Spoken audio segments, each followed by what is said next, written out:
네, 두 번째 시간입니다. 교재 208페이지 조세채권 징수 완화입니다. 완화. 그러니까 이제 아까처럼 강제환가 절차 같은 이제 뭐 강제적 납세자의 어떤 의사에 반해서 국가 권력에 의해서 강제적으로 하는 절차는 좀 부담스러울 수 있잖아요. 그 절차를 좀 완화시키는 다른 채권 회수하는 절차가 있다고 내가 좀 소개를 할 겁니다. 그래서 제목이 징수 완화입니다. 징수 완화. 208페이지 보시면 반가로 읽은 징수 유예. 유예라는 거는 유예, 좀 밀어준다는 거예요. 뒤로. 그 국어적 의미가, 국어사적 의미가 뒤로 좀 밀어준다. 징수 유예 제도. 양가로 읽은 의. 납세자에게 확정된 조세 채무 이행을 곤란케 하는 특별한 사정이 있는 경우에 그 조세 징수를 일정 기간 늦춰주는 제도를 징수유예라고 합니다. 현행법상 천재지변 등으로 인한 납부징수 기한 연장, 연무연납, 분할납부 이런 거를 들 수가 있습니다. 지금 최근에도 이런 징수유예 징수유예 절차가 또 하나 시행되어 있는 게 뭐냐면요. 여기 보면은 세 번째 줄에 천재지변 등으로 인한 납부징수의 기한 연장. 지금 코로나19가 지금 우리나라뿐만 아니라 전 세계적으로 유행을 하고 있는데 이번 5월 30일까지는 일반적으로는 개인기업들이 종합소득세를 신고하고 납부하는 거였어요. 근데 이게 천재지변, 코로나도 천재지변이나 천재지변에 준하는 사유라고 국세청에서 판단을 하고 신고는 5월 31일까지 올해는 5월 31일이 일요일에서 6월 1일까지 신고를 하고 납부는 8월 31일까지 기한을 연장해 줬습니다. 그게 징수를 유예하는 징수를 완화시키는 최근의 예라고 볼 수가 있겠죠. 그래서 올해는 8월 31일까지 개인 사업자들은 납세하시면 됩니다.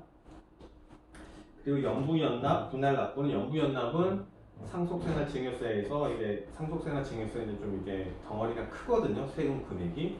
그러다 보니까 한꺼번에 납세자가 세금 부담하기에는 너무 크기 때문에 몇 년에 걸쳐서 몇 회에 나눠서 납세를 할 수 있게끔 해주는 게 연부연납제도고요. 분할납부는 뭐 연에 걸쳐서 하는 수도 있긴 하겠지만 무슨 법인세다 뭐 이런 게 이런 게 이제 그 세금이 나왔을 때 한꺼번에 내기는 좀 부담스럽다 그러면은 좀 분할납부 계획서를 제출해서 이렇게 나눠낼 수도 있고요. 아니면은 뭐 이제 1,000만 원 이상이 되는 거는 2개월 아니면은 중소기업은 2개월 아니면 일반 다른 기업들은 1개월 동안 이렇게 분할납부도 가능하고요. 뭐 그런 제도를 진행하는 겁니다. 양가로 2번 요건, 동그라미 1번 조세 채권의 확정. 징수의 대상이 되는 것은 확정된 조세 채권에 한한다. 확정돼야 됩니다. 성립된 건 안 되고요. 구체적으로 확정이 돼야 돼요. 얼마 이렇게 세금 얼마 확정이 돼야지만이 유예 대상이 됩니다. 그 다음에 동그라미 2번 징수의 사유의 충족 점 이렇게 쭉 있는데요. 잠깐 읽어보면 도난 또는 재해로 인해서 재산에 심한 손실을 입은 경우, 그 다음에 사업의 현저한 손실을 입은 경우, 사업이 중대한 위기에 처한 경우, 납세자 동무가족의 질병, 중상해로 장기 치료가 필요한 경우 뭐 이런 게 있어요. 그 다음에 또 하나 더 있으면 국제 조세 조정에 따라서 상업위 절차가 진행 중인 경우 이거는 내국세가 아니고요. 뭐 법소, 법인세, 소득세, 부가세로 대표되는 내국세가 아니고 이거는 국가와 국가 간의 어떤 조세 협약에 의해서 상호 어떤 조율할 필요가 있거든요. 그랬을 때는 이렇게 징수유예도 검토가 가능하다 그런 얘기입니다. 이건 이제 나중에 진도가 나가면 그때 다시 한번 설명을 드리도록 하겠습니다. 그 다음 기타에 준하는 사유가 있을 때 이런 사유가 발생했을 때는 이런 사유가 충족이 됐을 때는 징수유예를 신청할 수 있고요. 웬만하면 이제 다 받아줍니다. 세무서 입장에서는요. 그 다음에 209페이지 양가로 3번 징수의 절차 신청과 담보. 세무서장한테 관할 세무서에 문서로 신청을 하고요. 그러면은 세무서장은 심사를 한 다음에 이거를 갖다 허가를 결정을 해서 통보를 합니다. 근데 이제 징수유예라는 게 내가 지금 세무서 입장에서는 당장 걷어들여야 될 걸 좀 뒤로 좀 미루는 거고 납세자 입장에서는 지금 내야 될 걸 나중에 내는 거잖아요. 이해가 서로 상반돼요.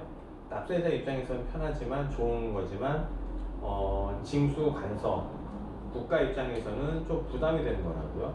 이 사람이 지금 혹시 납부할 상황이 됐는데도 불구하고 일부러 그러는 거 아닐까 염려가 될 수도 있고요. 지금은 낼 수 있는 상황인데 나중에 이렇게 좀 구두로 약속만 했다가 나중에 상황이 더 안 좋아서 지금이라도 지금 만약에 세금 걷어들였으면은 100을 걷어들였을 텐데 시간이 지나서 징수유예를 시켜줘서 시간이 지나서 30이나 40밖에 못 거두는 상황으로 악화되면은 어떻게 될까? 그런 염려가 세무서에서는 충분히 염려할 수가 있거든요. 그렇기 때문에 그런 걸 보완하기 위해서 보완책으로 징수유예를 하게 되면은 납세 관할 세무서장은 담보를 요구합니다. 담보. 그죠? 좀 치사하긴 하지만 담보를 요구합니다. 그래서 또 209페이지 동그라미 1번 신청과 담보 문서로 신청하고요. 그 다음에 내가 만약에 100원을 좀 미루겠다고 하면은 그에 상응하는 담보를 요청을 해요.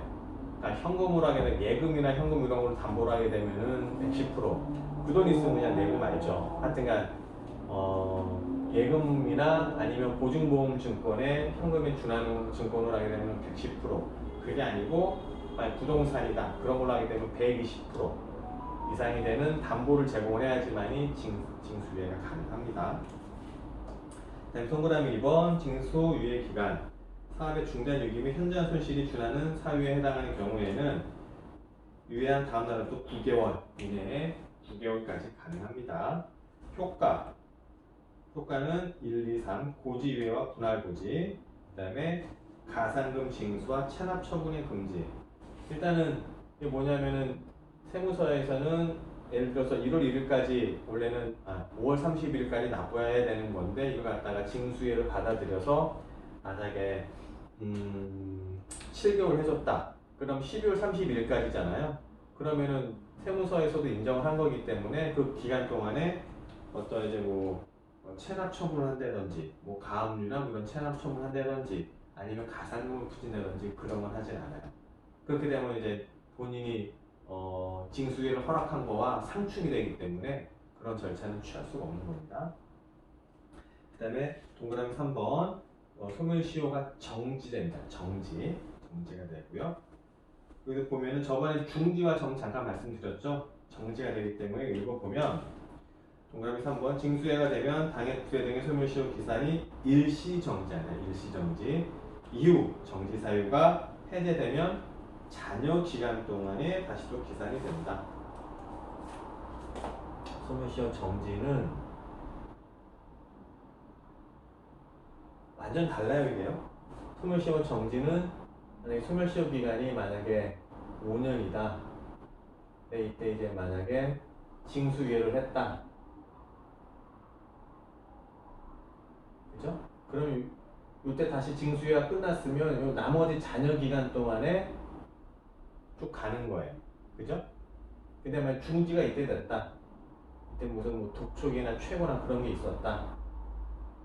그러면은 끝나고 여기서 다시 시작. 다시 스타트하는 다시. 정지는 잔여 기간, 중지는 새로 시작. 저번에 한번 설명드렸던 거예요. 이건요. 그 다음에 반가로 이번 체납처분 유예제도 의 납세자가 국세등을 체납하고 있는 경우에 체납처분 요건이 이미 충족되어 있다고 하더라도 그에게 체납 세금의 납부를 어렵게 하는 특별 사정이 있는 경우에는 체납액에 대해서 압류 또는 재산 매각을 유예하는 제도이다. 너무 가혹하게 계속 강제 징수 절차를 진행하는 게 체납자에게 납세자에게 꼭 바람직한 것만 아니기 때문에 상황을 봐가면서 어떤 요건이 충족이 되면 매각이나 아파트가 아까 말씀드린 아파트가 이 사람의 유일한 재산이라고 하면은 매각할 때 좀 여러 가지 고려를 해야겠죠. 좀 그런 얘기입니다. 그래서 요건 210페이지 유예사유 요건 A 국세청장이 인정하는 성실 납세자 기준에 해당되거나 B 재산압류나 압류재산의 매각을 위함으로써 사업을 정상적으로 운영할 수 있게 되어 체납액의 징수가 가능하다고 인정되는 때 그러니까 A는 성실 납세자라고 그러니까 국세청 기준에 좀 나열된 요건이 있어요. 그걸 충족을 하면 성실 납세자라고 보는 거고요. 두 번째 B는 이 납세자한테 기회를 한 번 더 주는 거죠. 이 사업체가 갑자기 지금 흑자도산이 난다. 사업은 잘 되는데 갑자기 자금이 현금 유동성의 핀치에 몰려서 흑자도산을 한다. 그럴 때는 이 회사한테 기회를 한 번 더 주는 게 나중에 이게 회사가 어떤 자금 숨통이 트이면 얼마든지 세금을 다 충당할 수가 있기 때문에 그럴 때는 기회를 주는 게 유리하거든요, 서로요. 그래서 이거는 정해진 게 아니고 세무서장 판단사항이에요, 판단사항. 그래서 체납등의 징수 가능하다고 인정되는 판단사항입니다. 그 다음에 동그라미 2번 납세 담보의 제공. 세무서장은 뭐 이렇게 유예할 때는 그 금액이 상당하는 담보를 제공할 것을 요청할 수가 있습니다. 아까 말씀드린 것처럼 혹시나 상황이 더 악화될까봐 그런 염려가 있기 때문에 그 리스크를 갖다가 커버하기 위해서 담보를 제공 요청을 합니다. 절차 신청을 하고요. 그 다음에 통지하면 되고요. 납세자가 징수해달라고 신청하고 그 다음에 세무서장이 결정을 내려서 통지를 하면 됩니다. 그 다음에 양가로 4번 효과는 동그라미 1, 2, 3, 4, 5 체납 처분에 대해서 1년 이내에 재산 압류 또는 압류재산의 매각이 재산 매각이 유예된다. 그 다음에 동그라미 2번 체납이 유예된 체납세액은 그 유예기간 내에 분할하여 징수할 수 있다. 국세소멸시효가 정지된다. 그 다음에 납부지원 가산세의 계산기간에 산입된다. 그 다음에 유예 증명을 받을 수 있다. 그런 게 있고요. 그 다음에 밑에 보시면 각주의 징수유예랑 체납처분유예 이거 좀 비교해서 잘 좀 공부해 두십시오. 이거 굉장히 중요합니다. 이거는 좀 잘 비교해 보시고 그 다음에 이제 211페이지 넘어가서 체납처분의 중지 이번에 중지입니다. 중지 개념 체납처분의 목적물인 체납자의 총 재산의 추생가액이 체납처분비를 충당하고도 자녀가 생길 여지가 없는 경우에 체납처분의 집행을 중지하는 겁니다. 이게 무슨 말이냐면은 아까 아파트를 이렇게 해서 예를 들어 드렸잖아요. A, B, C가 있고 1억 5천, 3천 이렇게 있었죠. 근데 이제 여기 이제 체납처분비가 있어요. 체납처분비 아까 이제 제로라고 가정을 했는데 아파트를 팔아고 아까 아파트라고 좀 그렇고 하여튼 뭔가 이제 부동산을 처분을 했는데 이런 체납처분비를 충당하고도 이게 체납처분비가 이제 물건의 가격이나 그런 것에 따라 좀 다르긴 하겠지만 체납처분비 예를 들면은 아까 말씀드린 것처럼 연락하고 편지 보내고 그다음에 감정평가법인에 간평을 해야 되고 등등등 여러 가지 공매를 시작하기 전 절차를 다 진행을 해야 되거든요. 그게 다 체납처분비인데 인지대도 들어가고요. 그런 금액이 있는데 이 부동산을 해봤더니 이 체납처분비도 이 금액도 안 나온다는 거예요. 그러면은 굳이 이걸 진행할 이유가 없잖아요. 그죠? 그랬을 때는 이 체납처분을 어떻게 한다? 중지한다는 거예요. 중지. 실익이 없기 때문에. 왜? 실익이 없어서 실익이. 이 절차를 진행을 해봤자 아무 실익이 없기 때문에 어차피 여기 다 이제 배당받는 거는 제로잖아요. 다. 그죠? 제로가 되기 때문에 아무 의미가 없잖아요. 그러니까 안 하는 거예요. 안 하는 거. 그런 의미예요. 이게요. 그래서 요건, 중지사유 보시면 AB가 있는데요. 체납자 추산 재산가액이 체납처분비를 충당하고도 자녀가 생길 여지가 없을 때 B. 체납자의 재산이 담보된 경우 체납처분비와 피담보채권을 충당하고도 자녀 재산이 없을 때 하여튼간 이제 뭔가 남는 게 없을 때는 실익이 없기 때문에 중지 또는 포기 이렇게 한다는 거죠. 한번 읽어보시고요. 그 다음에 210페이지 강제집행 뭐 동산 부동산에 대한 강제집행 그 다음에 가처 요건들이 있는 이거 좀 읽어보세요. 좀 어려운 얘기이기 때문에 이것까지 지금 조세법 개론에서 강의하기는 이거는 좀 무리한 면이 있어요. 이거는 법과 대학에서나 좀 해야 되는 얘기지 여기서는 좀 무리수가 있기 때문에 한번 읽어보시고 이해되시면은 해피, 이해가 안 되더라도 괜찮습니다. 이거는 하여튼 읽어만 보세요. 여기 이제 단어가 여러분들 다 아셔야지만 이해가 되는 말들이 많아요. 여기가 보면 예를 들어서 반가로 이번에 강제 집행에서 가출할 서류 보면은 두 번째 줄에 판결, 이거 많이 들어보셨으니까 아실 텐데 화해조서, 인락조서, 조정조서, 지급명령, 공정증서, 이거는 다 이제 법률 용어거든요. 이거를 이 시간에 강의하는 거는 강의 색깔과 안 맞고 하기 때문에 제가 그냥 패스하는 겁니다. 이거는 그 밑에 봐도 이제 뭐 유체동사 뭐 여러 가지 어려운 말이 많이 나오는데 요거는 이 시간과 안 맞아요. 그래서 이건 패스하고요. 읽어만 보십시오. 읽어만 쭉 넘어가서 당연히 객관식, 주관식, 사례연구 풀어보셔야 됩니다. 이거는 풀어보셔야 되고 그 다음에 220페이지 갑니다. 220페이지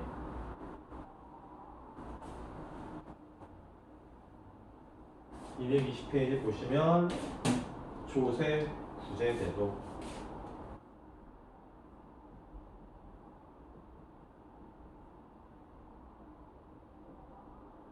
뭔가 이제 물에 빠진 사람 구해주는 것처럼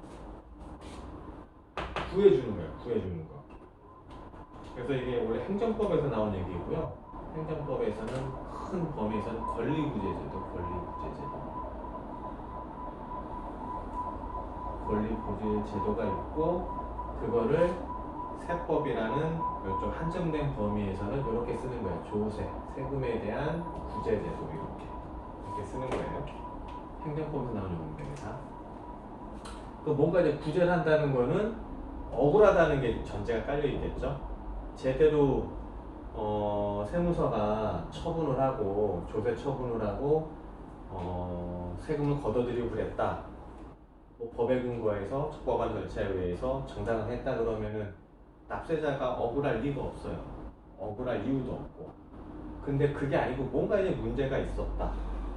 그러면은 납세자 입장에서는 억울한 거야. 억울한 거. 그러면은 본인의 권리가 침해당한 거거든요. 침해당한 거를 그냥 묵과하거나 간과할 수는 없잖아요. 그거를 구제를 하겠다는 그런 제도에 대해서 지금부터 설명을 드리도록 하겠습니다. 자, 보시면 220페이지 세법은 위법 부당한 과세관청의 처분으로 권리 또는 이익의 침해를 받은 경우 이에 불복하여 구제를 받을 수 있는 여러 가지 절차를 마련하고 있습니다. 그게 조세구제제도예요. 그러니까 이제 권리 침해라는 게 일단 제일 중요하고요. 권리 침해.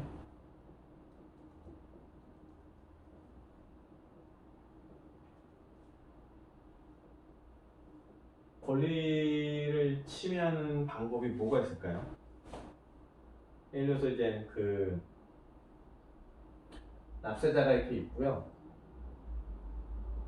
세무관서에서 이쪽에다가 세금을 100원만 내면 되는데 만약에 1000원을 부과를 해요.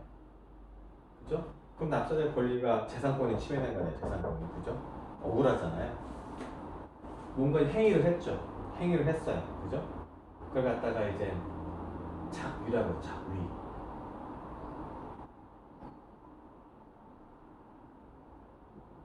작위. 행정법 용어인데 뭔가 행동을 했다. 액션을 취했다. 그러니까 작위라고 하고요. 또 이제 뭔가 이제 세무서에서 뭔가 행동을 취해서 권리가 침해된 경우, 자기에 의해서 권리가 침해된 경우가 일반적인 경우고 또 어떻게 하면 또 침해가 될까요? 납세자 이 사람이 이제 뭐 신고를 했는데 환급을 받아야 돼요. 환급을 만약에 한 5,000원을 받아야 된다고 생각을 해보세요. 가정을 해보세요. 환급을 받아야 돼요. 세금을 신청을 했어요. 환급해달라고 적법한 절차와 요건에 맞춰서 신청을 했는데 세무서에서 묵묵부답인 거예요. 아무것도 안 하고 있어요. 그죠? 부작위라고 해요. 부작위. 아무 행동도 하지 않은 거예요. 그죠? 아무 행동도 하지 않음으로써 이 사람은, 이 납세자는 또 본인의 재산권이 침해당했죠. 즉, 자기와 부작위로 권리를 침해당한 사람은 이런 조세 구제제도, 넓게는 권리 구제제도의 의탁에서 구제를 받을 수가 있습니다. 자기 부작위에 의한 행정처분에 대해서 권리 침해를 당한 자가 그 대상이 되는 거예요. 자기 부작위에 의해서 권리 침해를 당한 자. 그죠? 자, 보겠습니다. 그래서 221페이지 보면 우리나라의 조세 구제제도의 개관, 그래서 사전 구제제도가 있고 사후 구제제도가 있는데 지금은 사전 구제제도입니다. 사전 구제제도. 그 중에 대표적인 게 과세전 적부심인데요. 이거 보면 과세전 적부심사 제도는 세무관서가 과세에 관한 결정을 내리기 전에 결정의 적법성과 타당성을 확보하여 납세자에게 불이익이 하지 않도록 하기 위해서 불이익이 하지 않도록 하기 위한 사전 구제 제도이다. 밑에 단락가면은 다면에 해당하는 통지를 받은 자는 통지를 받은 날로부터 30일 이내에 통지를 한 세무서장 등에게 통지 적법성에 대한 심사를 청구할 수 있다. 이게 무슨 말이냐면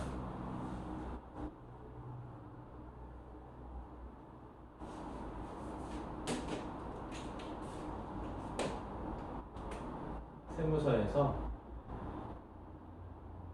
이렇게 이제 납세자한테 과세로 통지를 해요. 당신한테 과세를 얼마를 할 겁니다 라고 예고를 미리 알려주고 통지를 해요. 그리고 거기다가 같이 또 어떤 걸 보냐면은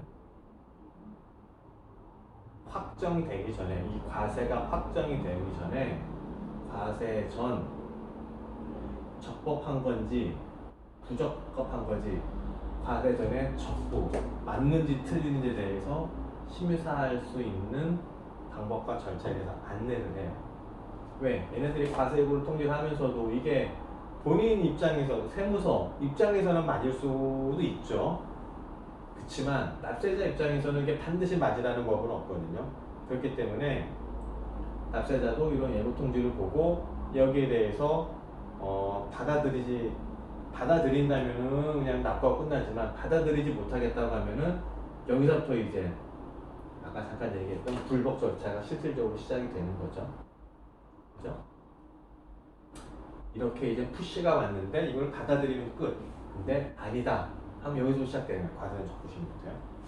그래서 이거는 과세하기 전에, 과세 확정되기 전에 맞는지 틀리는지에 대해서 심사를 하겠다 하는 그런 제도예요. 이게요. 중간에 보면 그러나 다음에 어느 하나에 해당하는 사유가 있을 때에는 과세는 적부심을 할 수가 없다. 1, 2, 3, 4인데 읽어보면 뭐 납비는 징수사유, 조세범 처벌법 위반, 그 다음에 그 나머지 사유가 있고요. 과세는 적부심사를 받은 납세자 받았더니 해야겠다고 하면은 이 사람은 신청을 해요. 이 사람도 이 세무서에 신청을 하게 되면 절차가 어떻게 되느냐? 세무서는 과세 적부심을 받고 나서 30일 이내에 결과를 통지를 해야 됩니다. 결과를. 그래서 적부심이 된다는데 그때 얘기를 하는 거고요. 그 다음에 가면 사후구제제도. 또 어찌됐건 간에 이제 과세 적부심에서 했는데 세무서가 이거 올바른 거다, 올바른 과세다고 해서 과세 예고 통지, 과세 통지로 간 거야. 진짜 과세가 됐어요. 그런데도 이 납세자는 불만인 거예요. 이게 맞는 것 같지 않다 이거죠. 맞는 것 같지 않다 그러면은 그 다음으로 진행할 수 있는 게 또 어떤 게 있느냐? 이의신청, 심사청구, 심판청구라는 게 있어요. 그래서 223페이지에 보시면 박스가 나요. 박스가. 그러니까 불복 절차라고 해갖고 납세자가 있는데 다 사후구제입니다. 사후구제제도. 납세자가 이의신청, 심사청구, 심판청구 또는 감사원에 또 심사청구할 수가 있고요. 이거는 국세지방세 동일합니다. 이거는 동일하고, 그 다음에 이거를 어떻게 해야 되는 거냐 보면은 220페이지 양가로 1번 국세, 거기서 또 다시 한번 보도록 하겠습니다. 국세기본법 규정에 의하면 위법 또는 부당한 처분을 받은, 위법 부당한 처분을 받거나 필요한 처분을 받지 못함으로써 권리 또는 이해 침해를 받은 자, 즉 자기 부작위로 인해서 권리 침해를 받은 납세자는 먼저 국회청장에게 심사 청구를 하여 그의 취소를 변경을 구하거나 조대 심판원장에게 심판 청구를 하여 심판 결정을 받을 수가 있다. 그죠? 그래서 오른쪽 그 박스를 보면 나한테 처분한 사람한테 이의 신청이나 아니면 그 위에 단계의 심사 청구를 할 수가 있고요. 아니면 그걸 바로 뛰어넘어서 그냥 그 조대 심판원이라는 그 국무총리 직속 기관이 있어요. 그쪽에다가 바로 권리 부재를 요청할 수가 있어요. 이거는 자세한 거는 이게 절차의 문제이기 때문에 요건 좀 쉬었다가 다시 또 설명드리도록 하겠습니다.